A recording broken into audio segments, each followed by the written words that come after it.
Great to be with you again on Locked On Texas Tech on the Locked On Podcast Network. Your team every day, always free and available on YouTube or anywhere you get podcasts. With the only Chris Level, I'm Casey Cowan. Today's episode brought to you by Monarch Money. Take control of your finances with Monarch Money. Use our code LOCKEDON MLB at monarchmoney.com for 50% off your first order.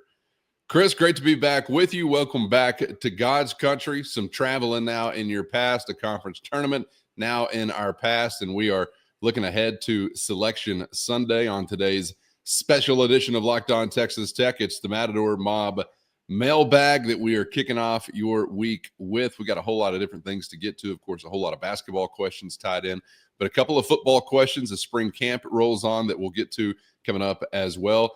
Considering some surprises potentially to come out of the spring, and also some future thought on still what could be added to from a position group standpoint. Also want to get into some questions about some differences as far as seeding goes for Texas Tech. Is there really that big of a difference, say, between a 2 or a 3? We'll get to that, and questions continue to swirl. Also, sort of a unique time surrounding women's basketball in West Texas, because we've also once again got questions about the number 1 rated player in the nation, Aaliyah Chavez, and a decision soon to come, I believe March 25th on that. So we'll get to all of the above, but we'll kick off our conversation, Chris, with by far the most popular question as we roll into this week. And we could have just, I guess, had the conversation for the show around this and wrapped her up and called her good. It would possibly take so long, but very simply put by a number of Matador mobsters: Caleb, Jared, Brian, William, Casey, Jeff, Ryan, Edward, Alex, Steven, Lisa. I hope I didn't miss anybody else, but they want to talk Chance McMillan. They want to talk Darion Williams. Are we going to see these guys on the floor this week? What are you thinking as we sit here today? Yeah, I do think you get both of them back. I think the question becomes, so I think there's different degrees and some context that needs to be offered up with these guys. I think Darion's issue is just an ankle. I think based on the boot that he wore during the game and everything, that I think he's just kind of dealt with, and I think it's something that he's just going to have to push through, and I think he will. And I think he had that game versus Arizona that he sat out, been an NCAA tournament game. I think he plays. Not that you should look into too much of that, but I just think if it was a do or die, cutting down net situation on the line, like our season's done, scenario, I think he plays. I don't know if Chance would have been able to. I do think Chance is going to be able to play this weekend, potentially this Thursday in either Wichita or Denver, and we'll get to that. The question really becomes with both of them, though, as at what level are they at? What percentages are you? And Chance's deal is very clearly a muscle strain or, kind of an internal, whether it's oblique or abdominal or whatever. Did I say that? Not abdominal snowman. Abominable. Yeah. Abdominal or whatever. Yeah. Sorry. It's early. Abdominal strain. Yeah. It's early. And yeah, I've been on the road for many days. Where you are, Chris. Yeah, that's right. That's right. So and those can be a bit tricky because it just some of that just takes time, and then it depends on like the degree of strain or pull or whatever you're dealing with. Okay, like is it first, second, third? I mean, however they would rank it, because some are more severe than others. Okay, so I offer all that up to say I'm going to go. And Grant is smart to say this. Grant said after the game versus Arizona on Friday night, my expectation and anticipation is we will have both of these guys back the next time we play. Can't remember exactly what order those words came in, but that was the gist. Yeah. In fact, let me just, so I get this clear, because there's a reason I'm bringing this up.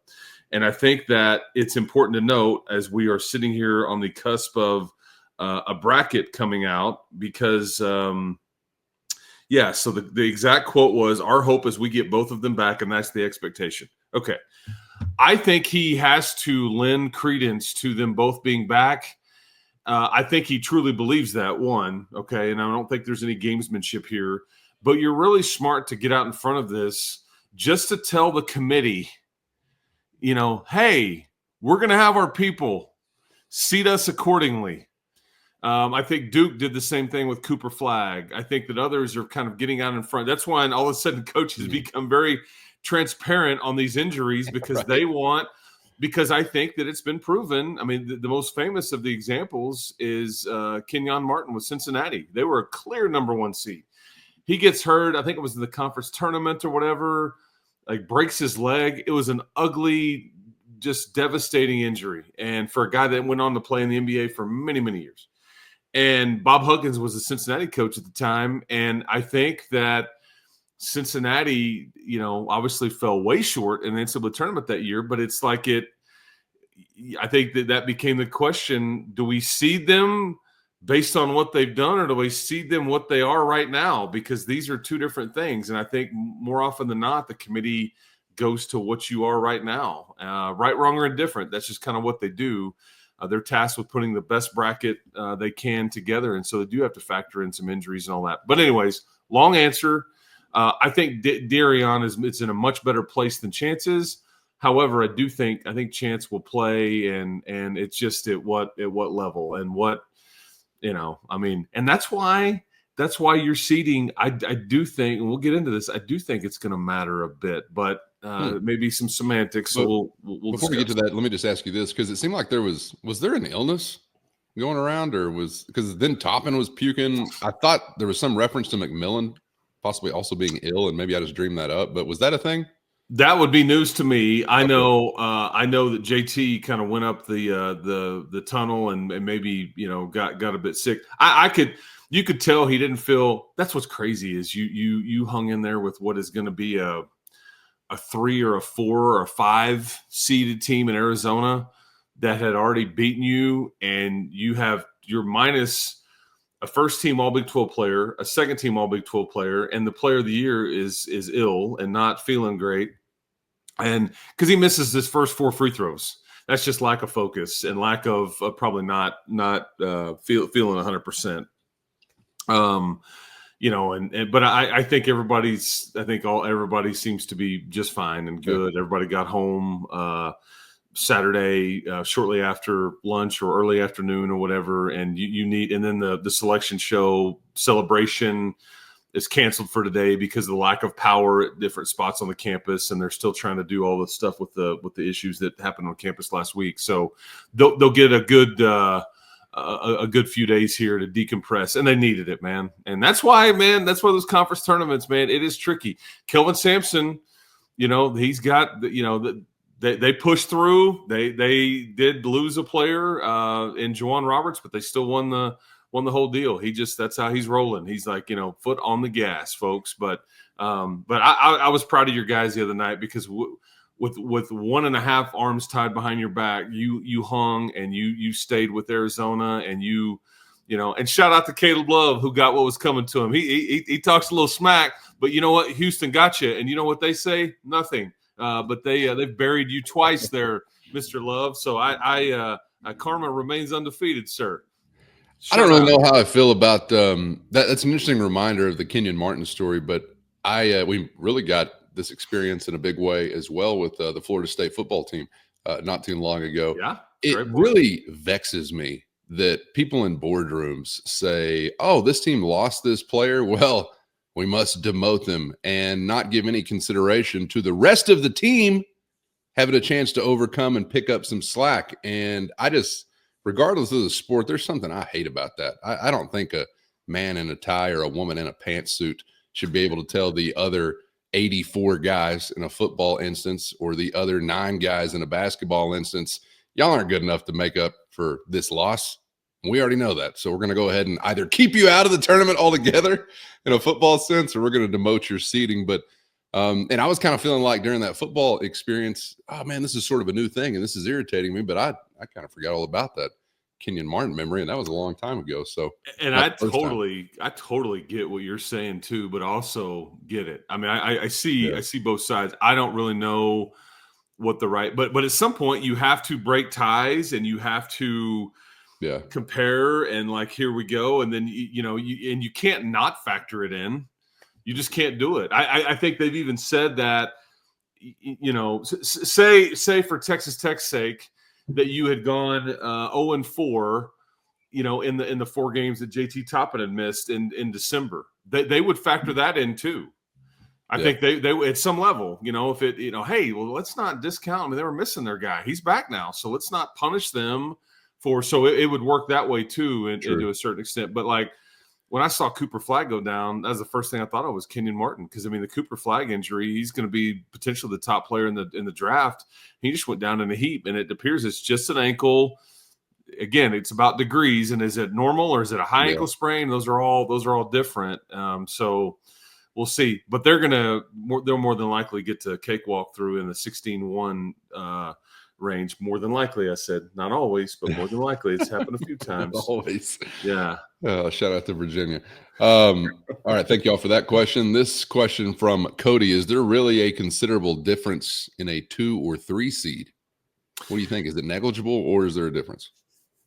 Because you said considerable difference. Okay, so in some ways this is semantics. In other ways, though, I think to the committee, absolutely it is. So let's talk through it just briefly. So the way this thing works is it's kind of like this snake, scenario to where 1 through 68 and all these things. So what it means is.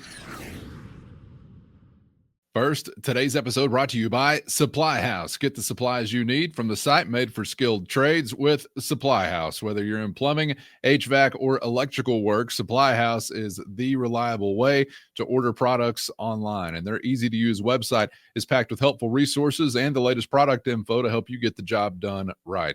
Plus, with a complete inventory of over 200,000 parts from more than 400 top brands, you're going to find exactly what you need, delivered fast from coast to coast. Need help with an order? Supply House offers expert support and industry-leading service, so you'll always talk to a real person. And for trade pros looking for an extra edge, their free TradeMaster program offers exclusive perks like a dedicated phone line, free shipping, and discounts on every order. Thousands of skilled professionals are already taking advantage, and now it's your turn to take your business to the next level. Join the TradeMaster program today at supplyhouse.com/TM. That's supplyhouse.com/TM, and start ordering plumbing, HVAC, and electrical supplies with only a few clicks. Plus, use our promo code SH5 for 5% off your first order. That's SH5 at supplyhouse.com. Today's episode brought to you by WayFair, and there's nothing after the holiday hustle to get you back into a routine like decluttering, refreshing, and giving your space a little TLC.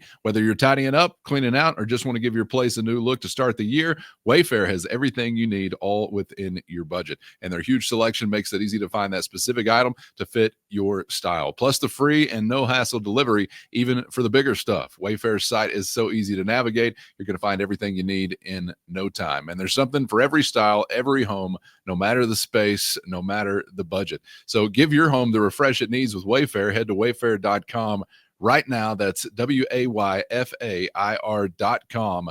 WayFair, every style, every home. So what it means is that,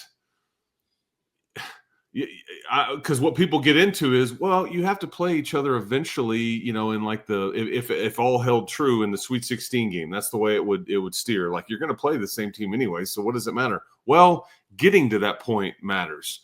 And to some, they're going to go, I just don't know if there's a ton of difference there. And to others, you may go, oh yeah. Based on the way the committee ranks these teams and view these teams, being a 3 versus a 2, you're in both cases, you're going to have harder first and second round games. And it's the difference between playing like for example, let me give you an example right here. So if you were a 3 seed right now, okay, you would end up playing somebody like BYU, UCLA, Illinois, Louisville, okay, in the second round versus Missouri, St. Mary's, Memphis, Kansas. Yeah. How much difference is that? I mean, it's probably all the same in some ways, but I mean, they are tasked with ranking them, and because what it looks like is that, and like, let me give you the other example here. So if you're a 3, you're going to play somebody in the first round like a Grand Canyon, a Lipscomb, a Troy, a North Carolina, Wilmington, versus if you were a 2, you would end up playing a Robert Morris, Wofford, Bryant, or Omaha. Okay, so that's what you're dealing with as far as the seed goes. And then the matchup now happens where you play that. So that's really where it comes in, is in that first pod. And the committee would tell you there is a difference. Maybe it is negligible. Maybe it is just minor. But there has to be a difference, Chris. But I think kind of what you're saying right there, it just goes back to matchup for your team, whoever that is. We know what maybe Texas Tech we'd like to avoid or something like that, but it's kind of case by case. And we don't know yet what you're going to be surrounded by. So can't wait to find out. We're just a few hours away. And that's the other thing is there could be a few quirks. Because I saw there's a ton of people that do bracketology, okay, and you can pick your person that you follow. Most people follow Lenardi or Palm because they're the most commercialized, right? But there's a million people that are doing it. Some really good people that are doing it. And one of the rules has always been you can't face a conference opponent in the second round, okay?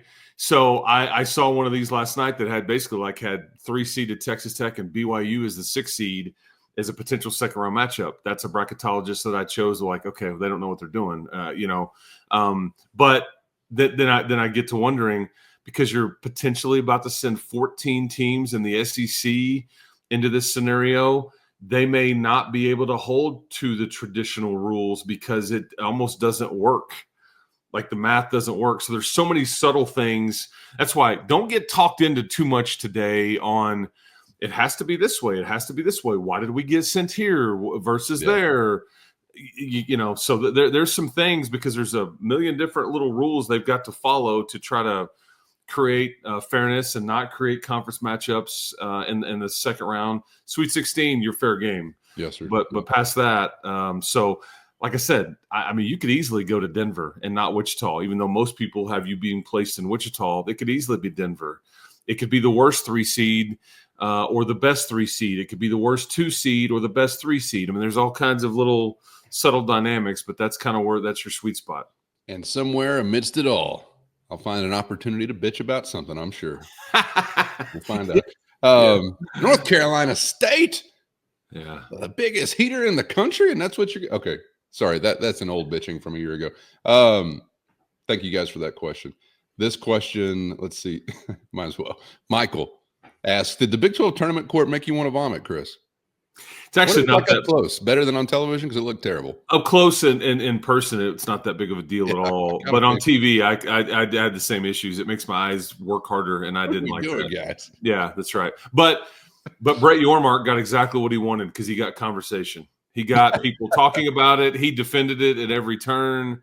My standard line was, it was like hooping on top of a Louis Vuitton handbag. That's just kind of what it looked like to me, right? But I think that he got conversation. It was marketing on their part, Sure. And they're going to defend it. And I don't think it's going away. They kind of want that to be a topic. Oh, we're back with that court again. I mean, that'll just kind of be a thing. Is that causing more people to watch it or not watch it? But it does create some discussion. So I turned off a few games. I couldn't take any more. So in case they're wanting that for their survey, I went the other way. You know what else could get attention and have people talking? Naked lady on the baseline. I don't know. Anybody ever consider something like that? That's what's made for high definition television, 4K, baby. All right. Thank you for that question. This question from a couple of people, actually. Parker, Jose also asking about this. I think it's because of Leon Horner, but do postseason games impact red shirts? Conference tournament, NCAA tournament. Yeah, so there's some okay, and this is one of the many dumb things the NCAA has done. Like, so they changed the rule. What's this been 3 or 4 years ago, where football players can still play in 4 games, but then they can play in a conference title game or a bowl game and all that. None of that counts toward a redshirt season. Yeah. If you're a basketball player, you step foot on the court and play 1 minute, you've triggered it. Yeah. Like, yeah, I mean, it 1 + 1 doesn't equal 2 in this sense. I don't understand. Okay, so Leon, prior to Kansas City, Leon had played 6 games, which was the threshold on the 20% or fewer. you could maintain a medical red shirt, or you could, whatever. And I think there's some thought in the sport that they may soften that rule, and they may get to, if you've played 8 or below or 10 or below, that will still, kind of grant that. Or maybe they'll soften it all together and say, hey, man, you can play in this many, whether you're injured or not, and like you can maintain it, i.e. the football example.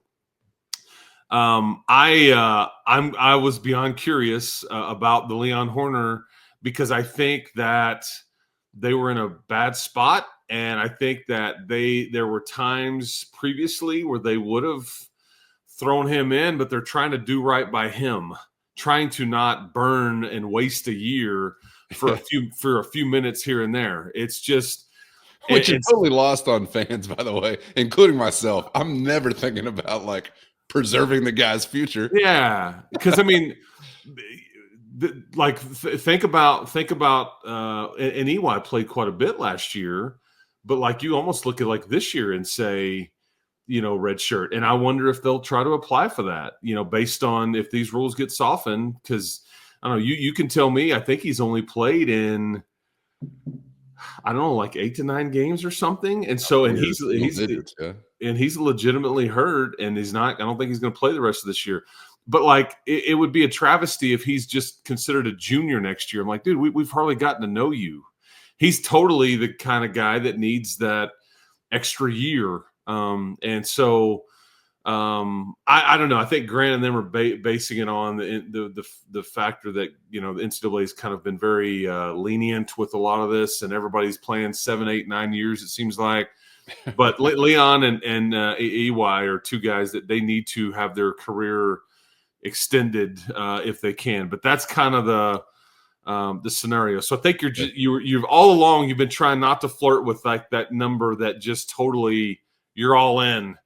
Yeah. So, because if but now that he's played in 7, I wouldn't rule out, now that you're in the tournament, if that's what they felt like it was needed, that, because he was about to run into that game at the University of Houston. Mm-hmm. He took his shirt off and he ran up the tunnel, and I heard them joking about it on the plane after it was over. It was like, hey, Leon, you might have to go in. And he's like, can I go warm up? And they're like, and so he just runs up the tunnel. It was kind of a funny scenario because you won, but they're like, no, you like, we may be putting you in like right now. Like there is no time. We got no jumping jacks time. Yeah, that's right. That's right. So, because it was in overtime, and you'd had Federico and I think Darian Williams foul out by that time. Yeah. And so, anyways, but okay. All right, thank you all for that question. Charles lets us know, if we didn't already, the Mountain West Conference Freshman of the Year is a 7-footer. Do we have any feelers out? He wants to know. Yeah, no, I'm that is not lost on me. It's our pipeline. That's right. That's right. It certainly has been. Speaking of the two guys that were sitting, one of them certainly, that is injured right now that we're talking about. He was one of those at one time freshman of the year in the Mountain West Conference, and JT Toppin being the other. But we'll kind of see where their focus, points to whenever you kind of get to the end here, and what your roster is going to look like, and all those kinds of things. But yeah, I not lost on me who the Mountain West Freshman of the Year was. Like the Mountain West Conference is like, all right, guys, we ready to release it? Mountain West fans are going to love it when they release it. And it's all Tech fans. And you need to hire an assistant coach too. That's true. And where did you dip into to replace Dave Smart? Yeah. Hey, I'm glad you asked that, or you bring that up also. And thank you for that question there, Cody. This question from, Nathan, who's saying, with Grant McCaslin doing so well, which coaches do you feel like Tech basketball can least afford to lose, or who makes the most impact within the program, within the game, whatever? Obviously, we've already lost one. Does that make sense? First, today's episode brought to you by FanDuel. And when the game tips off, the NBA action is just getting started, and there's no better place to get in on it than FanDuel, America's #1 sports book. With FanDuel, you can place live bets throughout the game, so even if you miss the opening tip or want to bet on a fourth quarter comeback, you can stay in the action. And if you're looking for a bigger payout, you can even combine your live bets into a same-game parlay. And FanDuel's live betting feature electrifies every moment. Whether backing your team for a late-game rally or picking a player to hit a clutch shot, you're never going to miss your chance to get in on the action. Plus, the app, easy to use. And when you win, you get paid instantly. Right now, new FanDuel customers can get $150 in bonus bets if your first $5 bet hits. Just visit FanDuel.com to join today. That's FanDuel.com for your shot at $150 in bonus bets. And make every moment more with FanDuel, the official sports betting partner of the NBA. Well, Grant would be the most important one to lose, the least the one you can afford to lose, or I should say. But Linder does the offense. Breyer does the defense. I think, somebody like AC, he does a lot of the player development. And like you look at what Christian Anderson is doing now versus the beginning. You look at what Toppin is doing with his right hand a lot of the time as we've gone along. Different guys like that. AC is responsible for a lot of the development behind the scenes with these guys, and like how you've been going at it for now 5 months, okay? And these players are different now than they were, and AC deserves a lot of credit for that. Luke Barnwell, his name was mentioned for the Oral Roberts job recently. He's just a good ball coach. He knows a million people running. He was the coach at Sunrise Prep, and there's a million players. He's part of who I interview half the time, looking at the opponent before a game, and it's like, yeah, we coached against him, or yeah, I knew him, or he played for me. So there's a ton of connections with Luke Barnwell. So it's all. I don't think it's all like you got to have this guy. Like it's, and I don't know if that's by design. That's just, I think, Grant trying to put each guy into a position to where we're getting the best version of them to help what we need. So, because I can even envision now that you're going to try to replace Matt Breyer, he'll more than likely take a piece or two with him from this staff, whether it's the graduate assistant level or something. That's typically how it goes. And it's not like you'll be going to try to find like the best defensive coach out there you can find, right? I think that you go try to find the best coach, and then you let the pieces fall in. But Matt was your defensive coach, and he coached a lot of the inbounds stuff, and that was his game day stuff. And then obviously he was involved in recruiting just as much as the rest of them. So it's a good coach, man. He's kind of people have described Matt to me when he first got here, and it's really been what it's been like. People in the industry, he's a total package. He's just younger, and this is a natural next step for him. But I don't know what Grant will do to try to fill it, but he's got time. But Matt's here through the duration. So it's funny too, because it's a natural next step for him, and historically we would always think about it that way. You go take a head coaching job and try to work your way up. But in this era, it could also lead to maybe a new natural kind of step back to a Power 5 program. If we took Jeff Linder's example to be anything, I know that's a unique case with Grant McCasland, but you pointed out at that time, like, we may see this a little more often where group of 5 head coaches find a more appealing opportunity as a member of a power conference staff in whatever way, associate head coach or whatever it might be. Yeah. And I think the thing about Matt is that it's one of those deals where this sucks that you have to leave like your buddies and something that's rolling right now. You're so well resourced, and you're going to go to a place where he's going to have to win the conference tournament to get into it. However, as an individual, it's kind of like Zach Kitley. I think Zach Kitley could have stayed here and flourished and kind of done this thing for a good long while, but you almost have to leave to go flourish and Sure. figure it out if you ever want to come back in an elevated state, if that makes sense. Hey, Zach Kitley's another reminder that a man is a prophet, but in his hometown. So I think that was an appropriate step, and it's just something you got to do. You got to get out there and fly high. Or at least try that's to. right. We got to let people spread their wings, man. That's right. Just don't get too close to the sun. They'll melt. All right. Thank you for that question. This question from Zach is JT Toppin on the Mount Rushmore of Texas Tech basketball. There's a conversation to be had, but it's not an appropriate question to answer yet.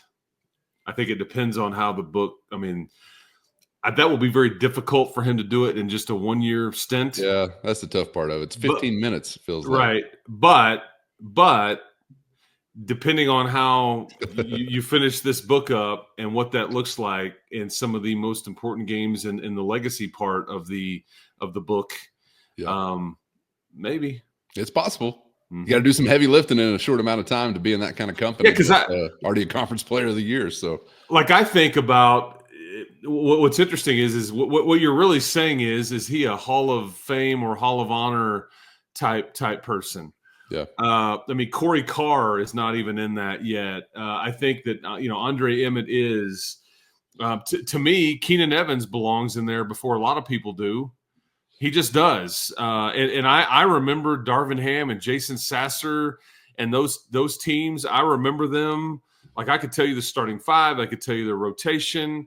Coy Smith and Janae Cooper and on it. We can keep Tony Battie, the whole deal. But like Keenan Evans, he took this group for the first time ever. He took them to the Elite Eight, and you lost to the eventual national championship team in Villanova and Jalen Brunson that was on a roll. But Keenan Evans put this team on his back and took them to unprecedented places. That's what it takes. And then you I don't know how you feel about like the Moonies or the Tariq Owenses, because it's more like a Culver and a Zaire. Well, yeah. Zaire was he was the one and done, but you get what I'm saying. It's like some of those guys. Culver was a part of the whole deal, and he was on the Elite Eight and then the Final Four. But there are those great teams, and then there are the great players that were a part of them. But there's also always, it seems like, that player, or maybe a couple if you're lucky, that's really the straw that stirs the drink. And we're talking Evans, we're talking Culver. We may be talking Toppin in this. I do agree, though. I think too early to render that verdict just yet. He's got big opportunity out there, and if he can go capture it, then maybe he could wind up in that type of elite company, but maybe a little too quick to place him there, at least as we sit here on Selection Sunday. It would take at least getting to the second weekend of the tournament, because you just look at this group right now. Yeah. They're like and Chance and D5 are the two guys because they've been here a minute, right? This is the second year, and then we've gotten to know them. It's a fourth place finish 1 year, and then a first round exit, in the tournament. It's a second place finish this year, and then question mark right there. So you look at how year will be remembered and all. Yeah, great wins, great times, memories, and you are competitive and relevant and nationally relevant and all the stuff.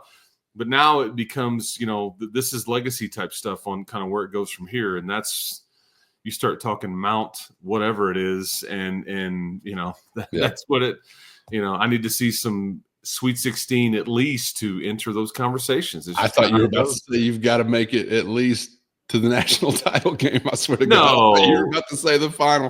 But that kind of indicates, I guess, maybe where the standard more so has been recently.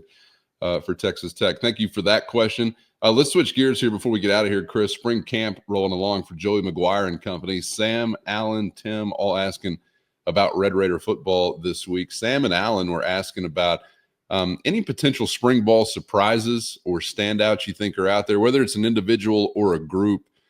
Do you think there's something or someone that maybe we should get to know that isn't quite on everyone's radar yet? And this is a crazy question to ask because you just brought the biggest bag home with all these new guys. Like, yeah, we better get to know them. Lee Hunter, anyone as an example. But I'm just wondering, is any one name you could throw at us on your radar that you're like, yeah, this is a dude that you're going to want to know by the time the fall gets here? Well, they've only practiced 2 times. They're supposed to practice the third time. It was canceled because of everything going on campus. And then they're basically about to do the spring break thing for the next week. So I feel like most of spring is still all out in front of you. You've still got, what would that be, 13 still practices to go and several scrimmages and all that stuff. They've had a lot of what they call football school, which is basically classroom, like learning schemes and all those things. I think that while I don't want you to know too much about him, I think that Mitch Griffiths, the second string quarterback in the spring, is much better than they would have thought. I'll tell you that. Second string in the spring. Yeah, that's right. Okay. Because he's behind Will Hammond. And Yes, remember, yes. you brought him in it's an insurance policy. He's an older kid, starter at Wake Forest. I think some were like, okay, this is intriguing. Others were like, man, he's just not great. He's a kind of get you through the game type of guy. But I don't want to I don't want people to get lost in that. Like you hope that you don't see him, but these are valuable pieces to a team that's trying to win right now and win big. You just don't know. In a game, in 1 week, whatever it may look like, these are, and so I do think he's been, I think, more polished, more athletic, just a bit better than everybody would have thought. And I think Coach Leftwich, that's probably not the answer that somebody was asking or looking for, but I think if you're asking me that question, I think that's the answer to this point. And I would say even if he doesn't get in the game, his Monday through Friday workings with Will Hammond. I know Barron's not really a spring chicken anymore, but I'm thinking more so kind of about Will in that cat. That's got to be good for a guy, dude, that spent all that time around college football and on this level. So yeah, we'll see. Tim was asking more so besides bigger humans, which is a great thing, but besides that, can you outline what you think might be some of the biggest visible changes we'll see on the field from either Shield Wood or Mac Leftwich's group? Yeah, the biggest. It's like schematically. Anything that comes to mind is what I would say. Okay. Just aside from the fact that, hey, these guys are going to be bigger. Yeah, because I mean that is. I mean, you I think you check a lot of the and it's not just weight, but like length and longer arms, taller guys, rangier guys. Whereas you did have a 5'10" player, now you got a 6'2" player. Like that adds up when like you don't have too much 6'1", 290 at defensive tackle anymore. You got 6'3", 330. I mean, these things add up. I think Romello, like, so the best thing I would say from a noticeable standpoint, you are faster / twitchier. When people see Romello height, go watch some of his highlights in film. One, he looks like the Under Armour model that they put the uniform on, and like in some training room somewhere. Like, hey, here's this uniform and this uniform, and when you take it off, it's just this plastic mannequin thingy that looks like Romello height right there. I mean, he looks different, but he's. Like the word with him and like so many of the others, it's like you're just twitchy. What do you mean by that, Chris? Well, it's not only are you fast, but you're fast in a phone booth. Like with your hands and like in space. And so much of football is played that way. It's not running a 40. I mean, people get caught up in a 40 times. Well, how often are you running 40 yards in any given time on a football field? Sometimes, sure, but most of it is in space and in closure and all that, like the phone booth thing. So, but you are faster and twitchier. The other thing is, I think, like offensively, I think it's interesting because your scheme is going to be a bit different than what we were seeing. And like you, hear me out, but you'll look at times like Baylor used to with Coach Briles when they would put the receivers almost to the sidelines. And like and it's really spread offense to run it in many ways. Like you're taking pieces out, and when you've got big fast guys on the edge, it's just you put players in conflict. Like that safety or that hybrid linebacker, are they a step or two this way, or are they a step or two that way? I can't do both. And that's kind of what it tends to lean to in a lot of what Mac Leftwich's offensive scheme is. Interesting. I'm liking the sounds that I always, for my money's worth, like in the air raid sort of family tree-ish, I always liked Art Briles' version the best because it was like, hey, yeah, we're going to spread you out, and you may think that we're doing some things like this, but did you know we're going to run it for 300 yards today and smack you in the mouth all at the same time? Take some great players in the trenches, obviously building inside out to do it, but interesting. There's some air raids, some Baylor, a lot of, but mean, go look at Leftwich's like yards per game over the last several years wherever he's been. I mean, it's 500 plus wherever he's been at whatever level, and Yeah. he learned under Emo. So yeah, that's going to be a lot of fun, and the bigger people aspect probably going to make it a lot of fun as well. Twitchier people going to make it a lot of fun as well. All right, thank you, Tim, for that question. Let's get on to the next one. This question from Jeff Ron. We had Chris asking about this also. Odds on JT Toppin coming back next year. But to hear the answer to that question, you're going to need to be a Matador Mob insider. So hit the show notes, find a link to a free 14-day trial. That's your direct line to Chris and myself with one-on-one text and straight to your phone. For those on the outside, this is where we leave you.